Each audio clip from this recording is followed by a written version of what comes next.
every now and then I get recommended a movie that's just not on my radar. Something I've never heard of before, and I kind of like these recommendations. I'm never quite too sure what I'm getting into, but I just thought, you know what, I'm going to throw on a dark song and see what it's all about.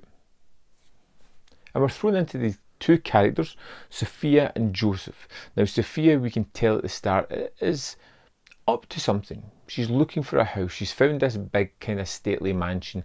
She's going to hire it for the year. She pays cash, and then she goes to the train station to pick up Joseph, this man whom she's obviously had a little bit of rapport with, but they're complete opposites. You know, Sophia is more controlled, well about herself, speaks a little bit more politer. Joseph's a little bit rougher around the edges, a little bit harsh, almost antagonistic to a certain extent.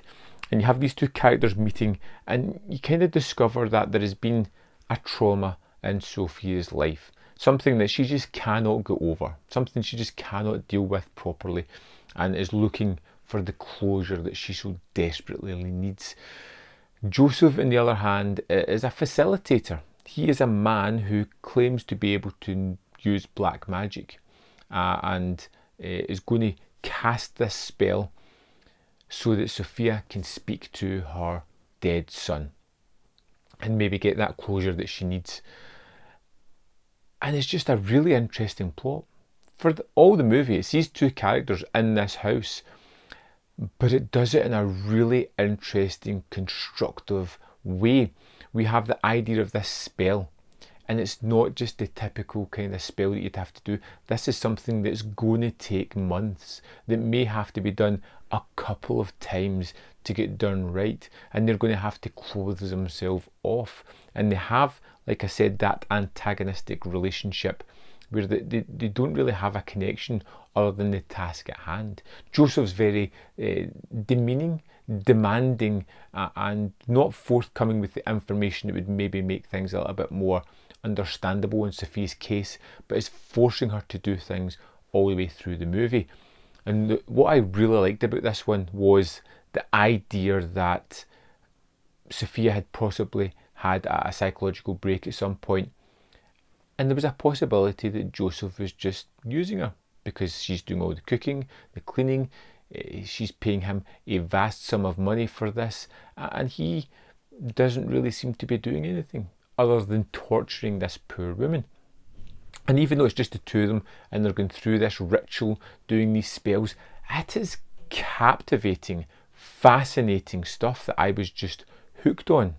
And I suppose the movie could be referred to as a slow burn. Not a lot happens, but in the form of these two characters, a lot really is unveiled throughout the movie. You get these wonderful ideas of this spell, which isn't just your typical do a few things and magic happens. It's putting a lot of effort, putting everything into it, repetition, doing these things constantly, having to do it in stages, which is a really nice idea that I haven't really seen done before.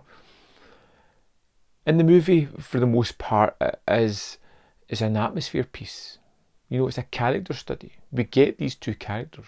Slowly as the movie moves on, you understand what they're up to more and more. You realise that some information was held back by characters and some should have been given a lot more sooner to make things kind of work. And you don't know whether it is actually a spell or whether it's all psychological and Joseph just taking advantage. And I like that duality between the story. Now at the end of the movie you get a definite answer to the way things are going, and it's really kind of creepy, fascinating, and there is some bold choices taken near the end of the movie.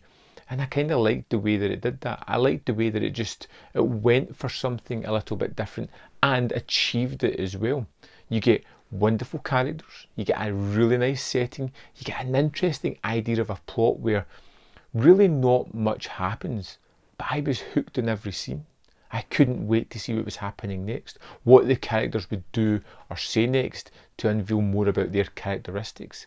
Dark Song, really wonderful, one I highly recommend, and I'd love to know your opinion of it. Let me know in the comment box below your thoughts on the movie, and see you next time on Man v Film.